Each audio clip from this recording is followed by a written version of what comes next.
حبيبنا الكريم سيدنا ومولانا محمد وعلى آله وأصحابه أجمعين. وقال الله تعالى في كتابه الكريم بعد أعوذ بالله من الشيطان الرجيم: يرفع الله الذين آمنوا منكم والذين أوتوا العلم درجات. Tuan pengurusi majlis yang saya hormati, pengurusi beserta ahli jawatan kuasa kampung Seri Tempidas, bapak-bapak, ibu-ibu, para hadirin dan hadirat yang dirahmati Allah. Pertama sekali saya ingin mengajak kita semua melahirkan rasa kesyukuran kita kehadiran Allah Subhanahu wa taala. Karena kita malam ini adalah di antara orang-orang yang mendapat undangan dari Allah. Kalau kita tidak diundang oleh Allah, tentunya kita tak sampai ke tempat ini. Orang-orang yang diundang oleh Allah itu juga artinya orang-orang yang dipilih oleh Allah.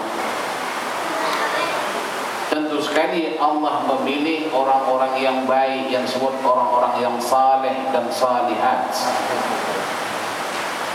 Manakah mungkin Allah memilih orang-orang yang tak baik?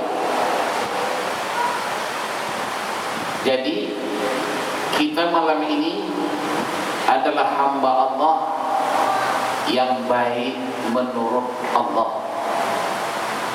Maka kebaikan kita ini hendaklah kita tingkatkan. Kebaikan kita ini hendaklah kita sebarkan. Semoga orang-orang lain juga mendapat kebaikan dari kita. Ini adalah pesanan baginda Rasul sallallahu alaihi wasallam,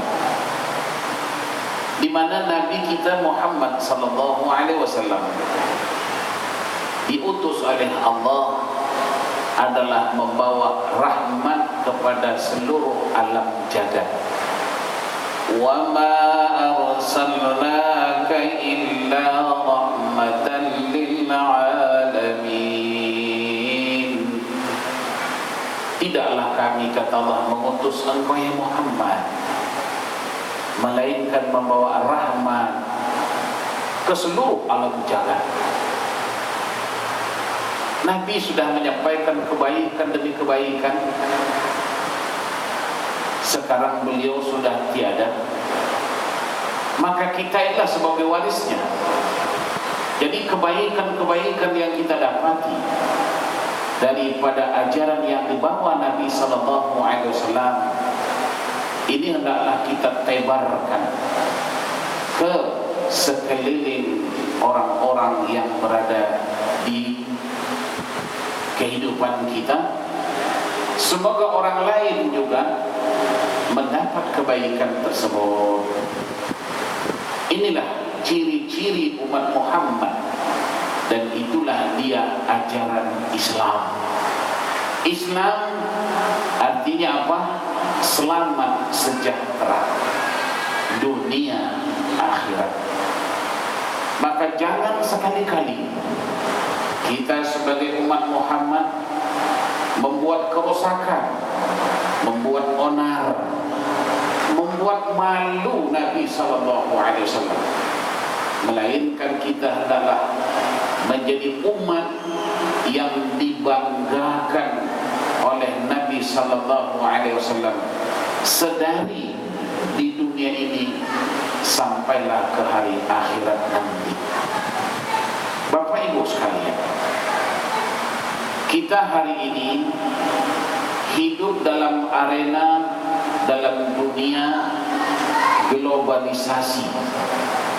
Kita hidup sekarang ini di zaman teknologi, di mana teknologi hari ini membawa manusia kepada dua jalan. Saya ulangi, kecanggihan teknologi hari ini membawa manusia ke dua arah. Arah yang pertama, dia semakin yakin, semakin dekat kepada Allah Subhanahu wa ta'ala. Tetapi ada juga yang arahnya semakin jauh dan semakin jauh dari Allah. Maka tajuk ini sangat relevan sekali, bahwa Islam dalam zaman internet. Bapak Ibu sekalian,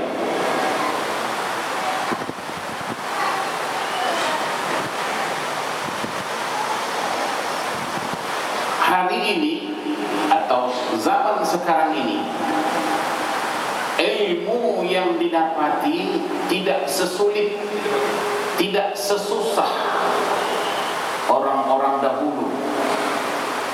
Orang-orang dahulu ini jangan kita baca orang-orang yang hidup di zaman Imam Syafi'i, itu terlalu jauh. Kita dekatkan sedikit. Mereka di zaman ayah kita dulu, nak mendapatkan ilmu tidak semudah kita. Dahulu tuan-tuan, kita nak belajar mengaji, baca muqaddam itu merempuh perjalanan yang jauh. Tidak ada transportasi seperti sekarang ini. Tidak ada alat komunikasi semudah sekarang ini. Itu baru nak menuntut ilmu, belajar baca muqaddam, apalagi belajar ilmu agama. Tetapi walau bagaimanapun, ilmu yang diperolehi oleh mereka dahulu menjadi pelita, menjadi suluk, malah menjadi amal jariah bagi mereka sekarang. Sebab ilmu yang mereka dapati itu benar-benar ilmu yuntafa'u bihi, yang memberi kemasukan yang baik dalam kehidupan mereka dunia akhirat. Jadi malam ini tuan-tuan, saya nak sebutkan tentang hari ini banyak orang belajar mengenai agama Islam melalui internet. Ingat, ilmu-ilmu yang dituangkan di dalam internet itu bukan ilmu, bukan ilmu. Jadi kalau bukan ilmu, apa itu Pak Ustaz? Itu maklumat. Ilmu dengan maklumat berbeda. Maklumat itulah yang kita baca, apa yang tertulis. Tidak ada penerangan, tidak ada rujukan. Kalau kita belajar ilmu dengan bentuk guru, berguru, kita boleh bertanya, berdialog, bersoal jawab. Bukan seperti kita belajar dalam internet itu. Nah, oleh karena itu perhatian sekalian. Pertama sekali tentang ilmu yang harus kita perhatikan ialah niat menuntut ilmu. Ini nomor satu, number one. Niat menuntut ilmu itu apa? Innamal a'malu binniyat wa innama likulli imri'in ma nawa. Menuntut ilmu ini tuan-tuan adalah ibadat. Allah sebut melalui lisan Nabi sallallahu alaihi wasallam, talabul ilmu fariidah. Menuntut ilmu itu wajib. Kenapa wajib? Nah, artinya kalau kita tidak punya ilmu, hidup kita menjadi orang yang berdosa. Mak Haji tak punya ilmu, bagaimana Mak Haji nak salat? Mak Haji tak berilmu, macam mana nak berwuduk? Tak punya ilmu, macam mana nak bertaharah? Tak punya ilmu, bagaimana cara nak melaksanakan ibadah haji? Bagaimana nak puasa, berzakat dan seterusnya. Nah, bahkan menuntut ilmu itu adalah ibadah, maka ibadah itu dikira sah, diterima di sisi Allah, bergantung kepada niatnya. Coba kita tengok dalam lafaz-lafaz niat, bukan niat, lafaz niat. Usalli fardal maghribi 3 raka'atin adaan lillahi ta'ala. Semua niat itu ditujukan kepada Allah, itulah lillahi ta'ala, karena Allah semata-mata. Maka menuntut ilmu ini, berhadirin sekalian, niatnya pastikan untuk nak mendekatkan diri kepada Allah, mendekatkan diri kepada Allah.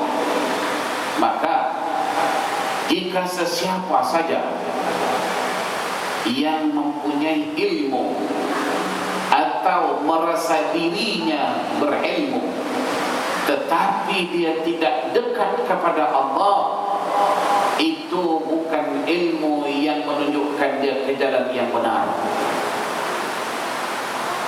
Ini adalah ilmu yang disebut la yuntafa'u bihi, ilmu yang tidak bermanfaat. Imam Al-Ghazali rahimahullah menyebutkan, barang siapa ilmu yang dimilikinya tetapi dia tidak dekat kepada Allah, itu bukan ilmu, kata Imam Ghazali.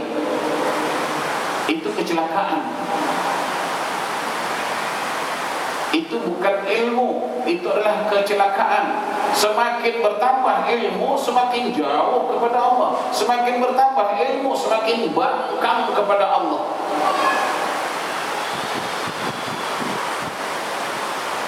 Ini siapa?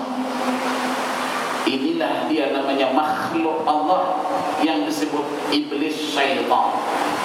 Syaitan ini semakin bertambah ilmu dia, semakin jauh dia kepada Allah. Semakin bertambah ilmu dia, semakin bangkang dia kepada Allah. Oleh karena itu, ilmu kita makhluk manusia ini hendaklah berbeda dengan ilmu makhluk jin dan syaitan.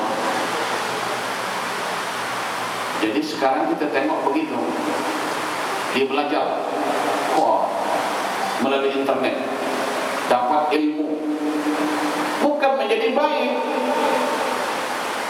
malah semakin ganas. Coba kita perhatikan, mereka belajar ilmu melalui internet, kemudian menjadikan diri mereka apa? Menjadikan diri mereka ini ekstremis. Dari mana dia belajar? Sebab dibacanya maklumat, bukan ilmu. Dia bacanya maklumat yang ada di internet. Dia tidak ada soal sesi jawab, tidak ada soal jawab, hanya di situ telan. Makanya Al-Hukama mengatakan, ilmu ini tuan-tuan, dia macam kita menelan obat. Walaupun namanya obat, tapi tidak semestinya setiap obat itu mendatangkan kebaikan kepada si pemakannya. Makanya dokter tanya, Pak Haji ada alergi? Ada alergi? Sebab kalau kita punya alergi, makan pil itu bukan bertambah baik, bertambah sakit. Sebab apa? Dia ada alergi. Maknanya Pak, semakin dimakan semakin sakit. Begitu juga ilmu, tidak semua ilmu itu baik. kadang-kadang ada ilmu itu memang baik, tapi niat yang menuntut ini tidak baik, menjadikan ilmu itu tidak baik. Makanya Nabi pernah memohon kepada Allah. Apa kata Rasulullah? Allahumma inni a'udzubika min ilmin la yanfa'. Ya Allah, aku bermohon kepadamu daripada ilmu yang tidak mendatangkan manfaat. Nah, ada obat yang baik, kita makan itu obat. Kalau tadi kita sakit, kita makan itu obat, kita sehat. Begitu juga ilmu. Tadinya dia berang, tadinya dia garang, tadinya dia sombong, tetapi kalau dia belajar ilmu, menghadiri majlis-majlis ilmu, menghadiri majlis-majlis syarahan, dia berubah daripada manusia garang menjadi manusia tawadhu. Tadinya manusia sombong, sekarang manusia ramah tamah. Bermakna obat yang dimakannya itu mendatangkan kebaikan dalam dirinya. Maknanya ilmu yang dipelajarinya itu, ilmu yang diamalkannya itu menjadikan dia manusia menjadi baik. Ini namanya ilmu yuntafa'u bihi. Maka Nabi SAW bersabda, apa kata Nabi? Idza mata banu Adam inqata'a 'amaluhu illa min thalathin. Manakala mati anak Adam itu, mati kita ini, kita semua pasti mati, maka kata Nabi, putuslah segala-galanya bagi si mati ini, terkecuali 3 perkara. Artinya walaupun dia sudah mati, yang 3 perkara ini tetap didapatinya. Yang pertama kata Rasulullah, sadaqatin jariyah. Yang kedua apa dia? Al-ilmun yuntafa'u bihi, ilmu yang bermanfaat. Maka para hadirin sekalian, ilmu yang tadi yang bermanfaat itu ialah mendekatkan dirinya kepada Allah. Itu pertama. Yang kedua, dia mencapai kebahagiaan dunia akhirat. Dengan ilmu yang bermanfaat, sebelum dia mati, dia dapat faedah daripada ilmunya itu. Apa faedah yang dapatinya daripada ilmunya itu? Tadi, kalau dia tadinya orang sombong, sekarang tak sombong. Kalau tadi berang, sekarang tak berang. Itu faedah yang didapat semasa dia hidup. Kemudian dia mati, ilmu yang tadi ini mengalir. Sebab ilmu yang didapati tadi itulah dia tinggalkan sebagai warisan kepada anak-anaknya. Kemudian anak-anak dia pula mengamalkan ilmu yang baik, peninggalan si bapaknya. Maka bapak yang mati pun sudah dapat daripada ilmu yang ditinggalkannya. Ini yang disebut mencapai kebahagiaan dunia dan akhirat. Paham, Bu? Ibu-ibu paham? Bapak-bapak paham? Yang di luar sana paham? Kalau dah paham, balik dah kita. Saya rasa dah cukup dah. Sebab ada lagi satu, ilmu kalau sudah paham tidak diamalkan, ini lagi problem lagi. Apa kata Rasulullah SAW? Barang siapa yang mempunyai ilmu itu maknanya kepahaman, dah paham, tetapi dia tidak mengamalkan ilmunya itu, maka kata Rasulullah, dia duluan masuk neraka ketimbang penyembah berhala. Oleh karena itu Bapak Ibu sekalian, menuntut ilmu itu wajib hukumnya, dan pada masa yang sama mengamalkan ilmu itu juga wajib. Menuntutnya, mempelajarinya wajib, mengamalkannya juga adalah wajib.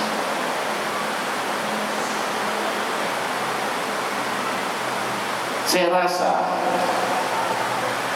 kita ni kadang-kadang seperti tadi seperti itu, duluan masuk neraka ketimbang penyembah berhala. Pasal apa? Sebab ilmu dia ada, dia faham tapi tak diamalkannya. Tolong jawab Bapak Ibu kalau saya tanya. Tolong jawab ya. Saya bertanya, apa hukumnya meninggalkan salat? Oh Bapak dulu. Apa hukum meninggalkan salat? Dosa. Apa hukumnya meninggalkan salat, Ibu-ibu?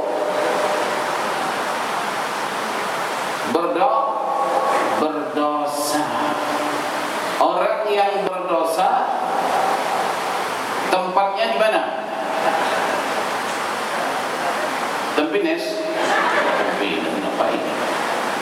Di mana tempat orang yang berdosa? Neraka.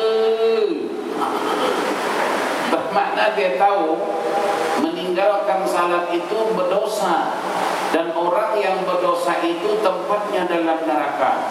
Tahu Ustaz. Faham Ustaz. Engkau sembahyang tak? Ini masalah. Artinya Anda tahu meninggalkan salat itu dosa, tapi dia tak salat juga. Lain hanya tak tahu, dia tinggal di hutan sana, tak pernah mendengar ajaran sarahan tak pernah, sebab dia tinggal di hutan. Artinya apa? Dakwah tak sampai, sehingga dia tak tahu mana halal, mana haram, mana perintah, mana tegahan, dia tak tahu. Oh, kalau macam itu dia tak berdosa,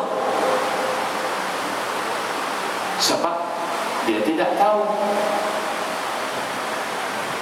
Ini masalahnya, ini sudah tahu tapi berpura-pura tidak tahu.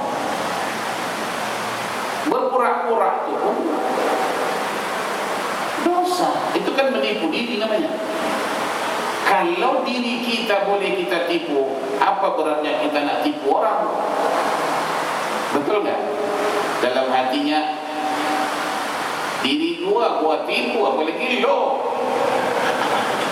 Itu bahasanya gitu tuh. Nah, maka Bapak Ibu sekalian, pastikan ya, niat menuntut ilmu itu adalah karena Allah, untuk mendapat kebahagiaan dunia dan akhirat. Yang tadi untuk mendekatkan diri kita kepada Allah. Sebab Pak Ibu, Nabi bersabda, apa kata Nabi?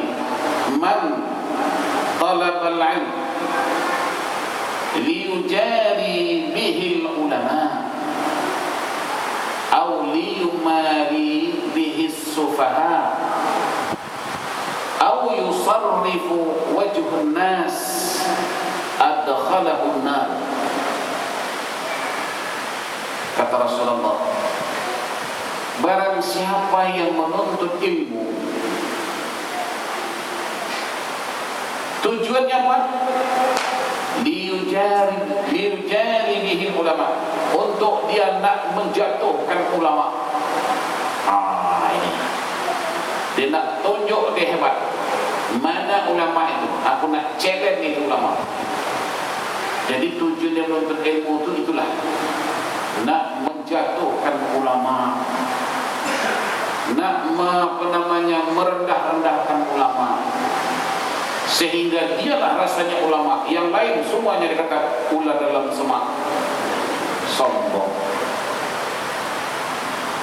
Auli yumari bihi sufaha, atau tujuan dia menuntut ilmu, tujuan dia belajar ke apa?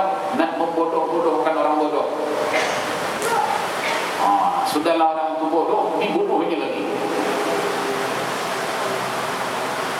Au yusarrifu bihi wujuh nas, atau kata Nabi, dia belajar ilmu itu, menuntut ilmu itu supaya orang ramai Di mana-mana orang berkata, oh itu orang pandai, oh itu orang berilmu. Maka tujuannya untuk dipuji-puji. Apa yang berlaku kepada orang ini? Kata Rasulullah, adkhalahun nar. Tempat orang macam itu dalam neraka sana. Jadi jangan kita belajar ilmu nak tunjuk hebat. Kita belajar ilmu tadi itu nak tunduk kepada Allah, menghilangkan sum'ah, ego. Jangan membodoh-bodohkan orang, melainkan untuk kita nak mengajar orang.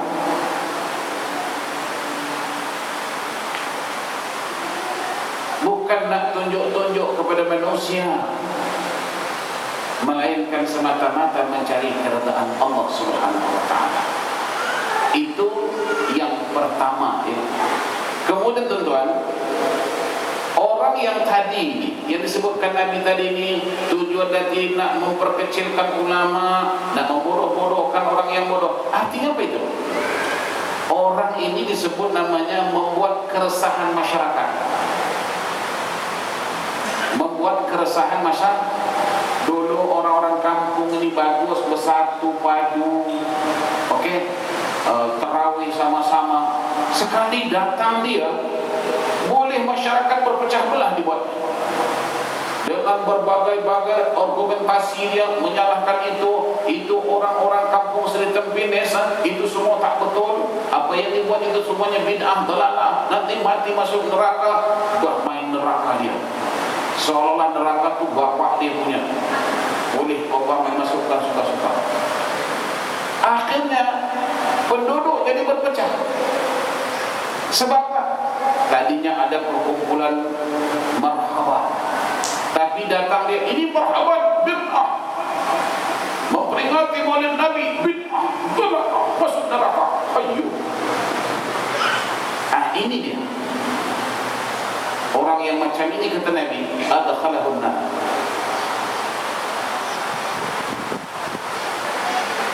Para hadirin sekalian, yang kedua, menuntut ilmu ini, belajar, pastikan sumbernya. Ya, sumber ilmu itu didapat dari mana? Jangan-jangan kau dapat itu ilmu dari internet. Yang saya katakan tadi, bukan berguru langsung. Bapak Ibu sekalian, kita kembali kepada Rasulullah. Sebab Rasulullah ini kan contoh kan.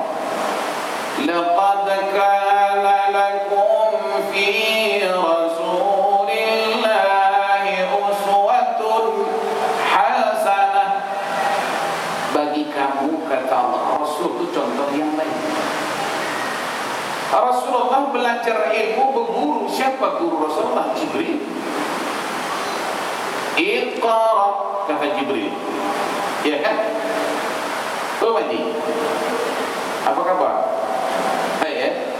Apa kata Rasulullah? Apa kata Jibril? Iqra. Ketika itu Nabi menjawab, ma ana biqari, saya tak bisa membaca. Iqra, baca, kata Jibril. Ma ana biqari, saya tidak bisa membaca. Berapa kali disuruh Iqra? 3 kali. Kali yang ketiga, kata Jibril, kalau kamu tak bisa baca, ikut apa yang aku baca. Iqra bismi rabbikal ladzi khalaq. Rasul ikut. Khalaqal insana min 'alaq. Iqra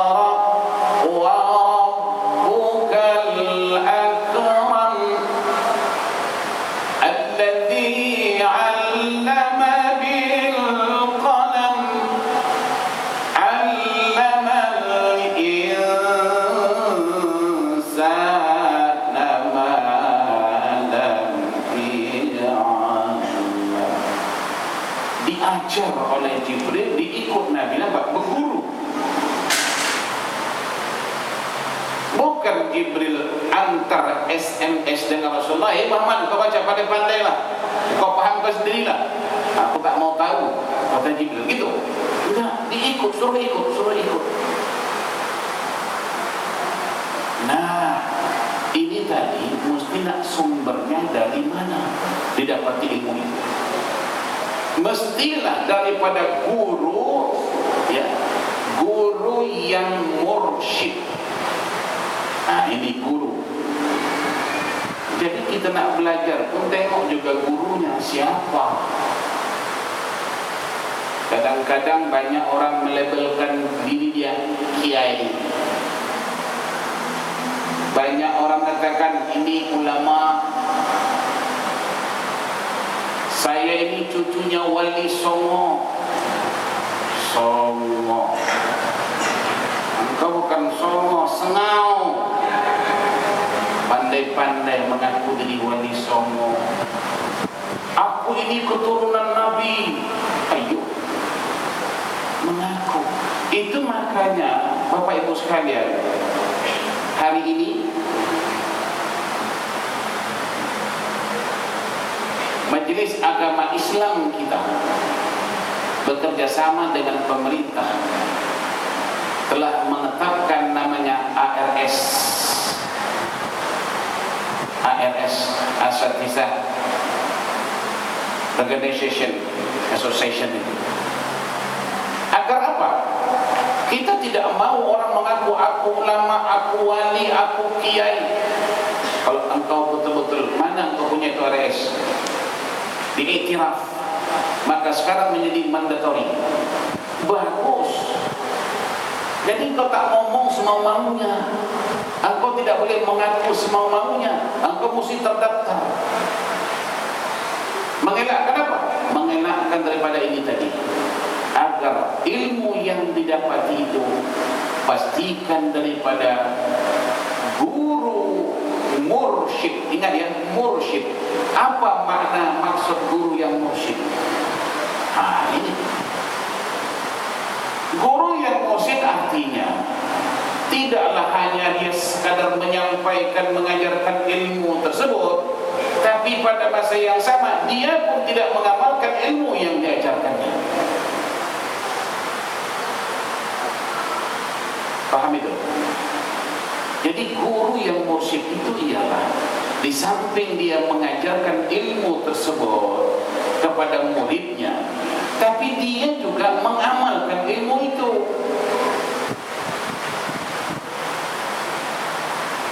Jangan seperti yang disebut oleh Allah dalam Al-Quran. Atamuruna an-nasa bil birri wa tansawna anfusakum wa antum tatluna al-kitaba afala ta'qilun. Itu disebut oleh Allah. Ada, kata Allah, mereka itu suruh orang banyak buat ini, buat itu, buat kebaikan lah. Atamuruna an-nasa bil birri, dia suruh orang ramai berbuat kebaikan.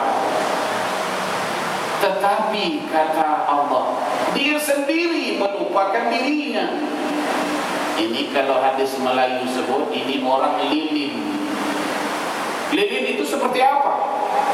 Lilin itu artinya dia sanggup membakar dirinya untuk menerangkan orang lain.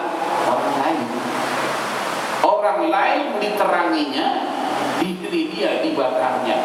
Jadi berhati-hati mari anak-anak kita belajar, pastikan belajar dengan siapa. Ini anak-anak muda ini, dia kadang-kadang ada semangat mau belajar, bagus, tapi salah masuk itu. Itu kalau salah masuk itu kena saman. Wah, Pak dikasih makan ini. Jangan-jangan saya tak dapat.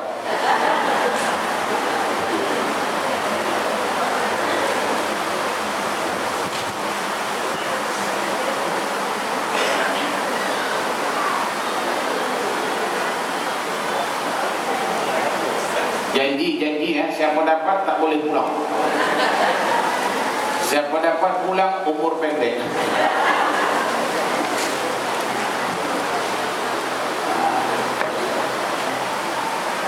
Kasih dulu. Sebab nanti kalau tak dikasih, saya ceramah, dia tak presenter. Aku dapat, kata dapat.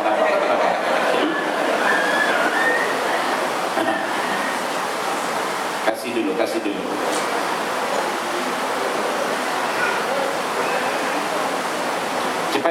Cepat Pak Haji.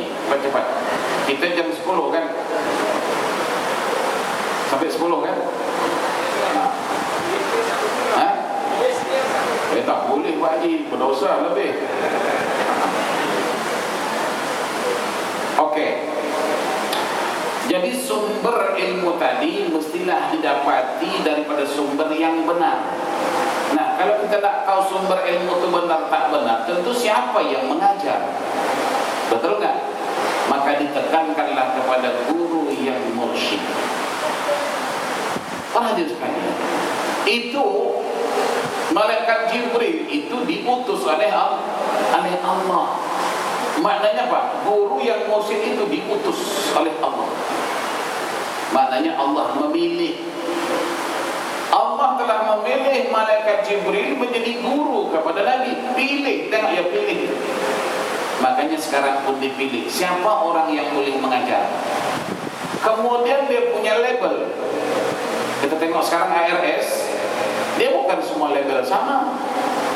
Oh, ini Pak Haji baru C nya. Pak Haji ini B. Pak Haji ini E. Pak Haji ini tak E, tak B. Dia peringkat tinggi. Nampak? Jadi diutus, dipilih. Seperti mana Allah memilih malaikat Jibril menjadi guru kepada Nabi SAW. Itu yang tadi disebut guru yang mursyid.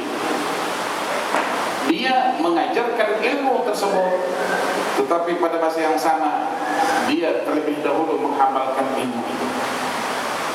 Jangan tadi disebut atamuruna an-nasa bil birri wa tansawna anfusakum wa antum tatluna al-kitab. Ujung ayat itu Allah kata afala ta'qilun. Itu orang tak berakal. Orang tak berakal itu maknanya orang gila. Jadi jangan belajar kepada orang gila. Belajarlah kepada orang yang berilmu, betul-betul ilmu mursyid. Kemudian tuan-tuan, di dalam ayat Quran juga Allah sebut kabura maqtan 'indallahi an taqulu ma la taf'alun. Kabura maqtan, kata Allah, alangkah besar dosanya. Kabura maqtan, alangkah besar dosanya. Dosa siapa? Lima taqulun ma la taf'alun. Dia hanya menyampaikan ilmu itu, tapi pada masa yang sama dia tidak mengamalkan ilmu itu. Alangkah besarnya dosa orang yang ini. Kalau bahasa kita ini cakap tak serupa bikin punya. Cakap tak serupa bikin. Nah, para hadirin sekalian, kemudian selanjutnya lagi,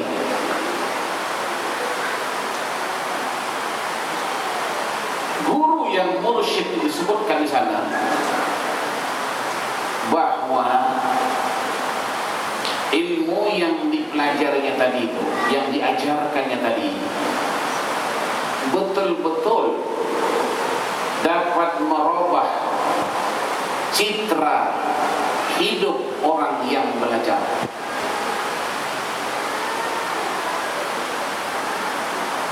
Ada kadang-kadang ilmu yang dibelajar lalu dia pandai, kemudian dia bukan menjadi orang yang benar-benar baik hidupnya, malah lebih baik tadi sebelum dia belajar.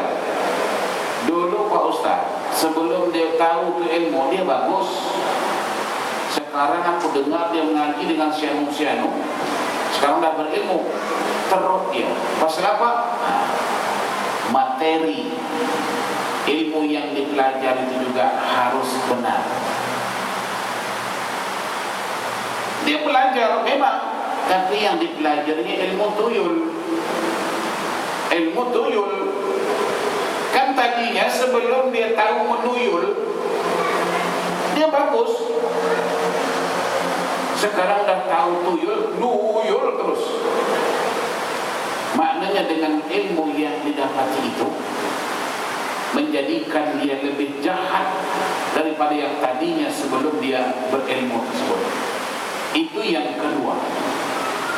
Dan yang ketiga, yang namanya menuntut ilmu ini tuan-tuan, pastikan adab. Ini tuan-tuan, hari ini, inilah ya. Hari ini kita tengok pendidikan. Hanya saja hendak membentuk manusia pandai. Ya. Pendidikan hari ini, zaman sekarang ini, hanya semata-mata hendak mendidik menjadi murid-murid yang pandai, menjadi murid-murid yang pintar. Bagaimana ini murid menjadi murid yang pintar? Bagaimana ini murid supaya menjadi murid yang pintar? Bagaimana ini anak supaya menjadi anak yang pintar? Oke? Tidak sedikit pun diajarkan adab, courtesy.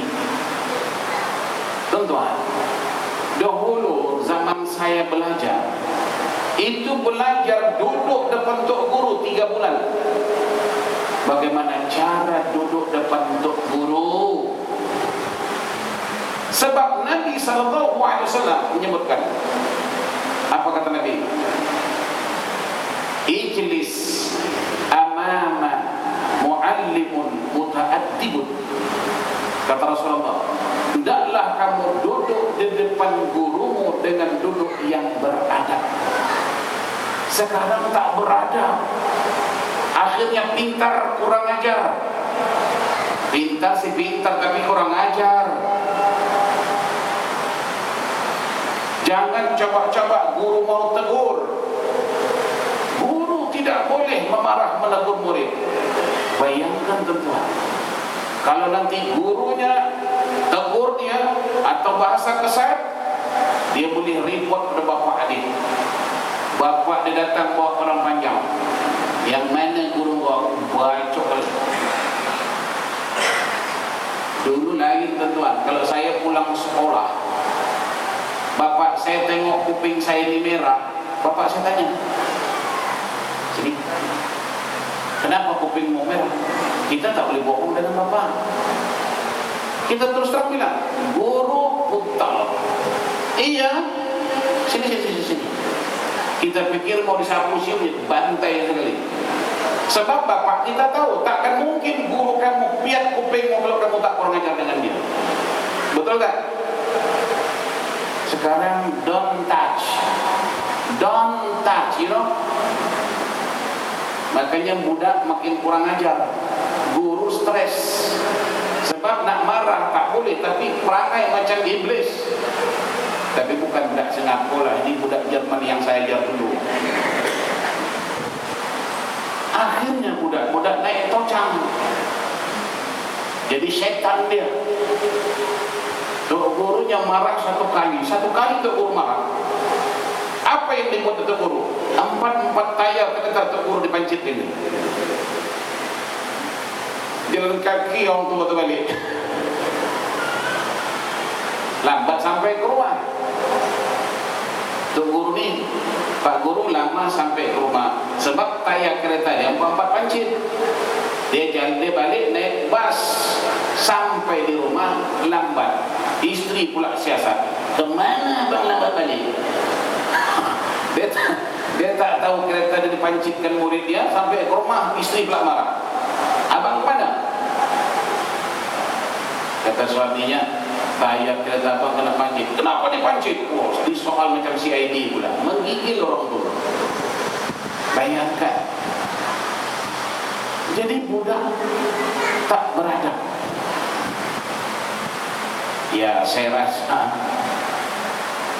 kita tu kan, ini kan dah berkahwin semua. Ada yang belum kahwin?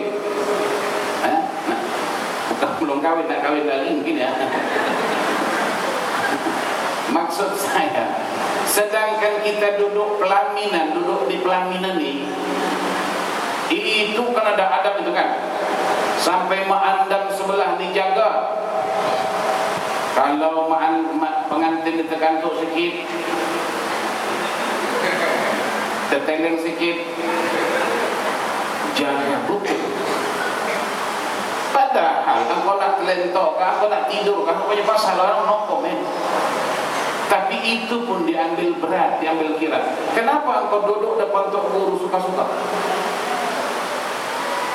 Jadi ilmu yang kita dapat daripada guru yang kita tidak beradab, akhirnya ilmu itu tidak barakah. Tentu ilmu yang barakah. Kita boleh ingat lagi apa yang dikatakan oleh arwah tok guru kita dulu 30-40 tahun yang lalu. Kita boleh ingat sekarang, betul tak? Saya apa yang dikatakan tok guru saya 20 tahun, 30 tahun yang lalu, sekarang masih ingat. Kadang-kadang angguk sendiri. Kalaupun tok guru kita pukul kita sekarang bukan marah, kita doa. Kenapa? Kalau dulu tok guru ni tidak marahkan saya tak sampai ke sini dah tuan. Kalau guru saya dulu tidak marah saya tidak berada di hadapan tuan. Ini adalah berkat guru saya yang marah. Marahnya berkat. Kalau marah tok guru tu berkat, apalagi ilmunya para hadirin sekalian. Ini usahakan ilmunya. Apa yang kita dapat daripadanya semua tidak berkah. Akhirnya Pak, semakin berilmu semakin kurang ajar. Semakin dapat kekayaan, hilang kebahagiaan. Dapat pangkat yang tinggi, gaji besar, mak bapak telantar. Gajinya sampai ribuan. Mungkin gajinya 4.000, 5.000 sebulan, tapi dia nak kasih mak bapak $50 sebulan pun istikharah bro. Istikharah. Nak kasih mak bapak $50, istikharah dulu. Kasih ke tak kasih? Istikharah. Allahu Akbar. Assalamualaikum Allah. Tak kasih. Bayangkan. Inilah yang tidak tadi berakal. Sebab duit yang kamu dapat itu tidak boleh nak kepada yang baik, dihalangi oleh iblis. Tapi untuk kamu beli nombor, usahakan $50, $100 kau beli walaupun tak kena.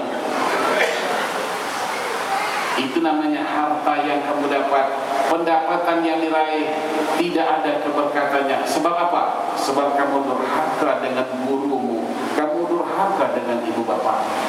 Kamu memang anak yang pintar, tapi di balik kepintaranmu itu ada kekurang ajaranmu. Nah, ini mesti dipahamkan. Saya nak sebutkan tentang adab guru dan tuan. Nabi kita sallallahu alaihi wasallam. Ini bukan internet. Jangan tuan kata ini Ustaz ilmu internet juga, bukan. Ini catatan saya. Rasulullah sallallahu alaihi wasallam bersabda, apa kata Nabi? Bukan dari golonganku. Bukan daripada golonganku, kata Rasulullah. Siapa? Mereka yang tidak mengasihi anak kecil. Yang tidak mengasihi anak kecil. Sekarang banyak orang-orang yang tidak mengasihi, menyayangi, menyantuni anak kecil. Sangkinkan tak sayang itu budak, buang tong sampah. Ini berlaku zaman pintar, zaman internet. Dulu berlaku zaman jahiliyah. Ya kan? Okeylah jahiliyah. Sekarang bukan jahiliyah, zaman teknologi pun masih banyak lagi yang membuang bayi dalam tong sampah. Maka ini kata Nabi, bukan umatku. Okey?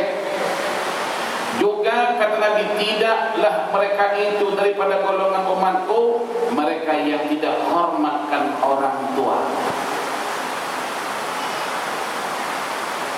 Dan juga yang terakhir kata Nabi, bukan daripada golonganku mereka yang tidak hormatkan guru. Tentu sekali. Mungkin guru yang Pak Haji belajar ni mungkin budak, atau mungkin anak Pak Haji. Anak Pak Haji ni belajar agama, okey, tahu dia hukum hakam, dia beritahu kepada bapaknya, Pak, ini tidak boleh, ini haram, hadis Nabi ini. Itu dah ada guru, itu sudah guru Pak Haji. Nampak itu? Jadi jangan pula, alah kau budak kecil tahu apa, aku dulu makan garam apa. Ada tak belum gitu? Ada tak? Tunjuk tangan mana? Boleh dia berkata kepada anak yang memberitahu yang baik.